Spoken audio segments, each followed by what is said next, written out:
In this video, I am going to guide about how to troubleshoot a Turo Go car not opening. This will help you avoid delays and get back on the road quickly. Just follow these straightforward steps to get started.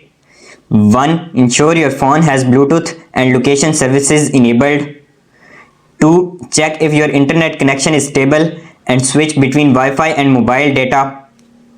3. Restart the Turo app and try unlocking the car again. 4. Log out of the Turo app and log back in to refresh the connection. 5. Make sure your phone's software and the Turo app are updated to the latest version. 6. Try force closing the app and reopening it to re-establish communication with the car. 7. If the issue persists, restart your phone and attempt to unlock the car again.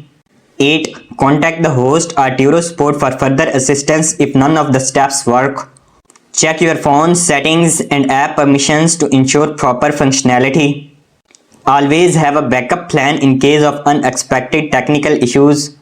Reaching out to Turo support can help resolve persistent unlocking problems.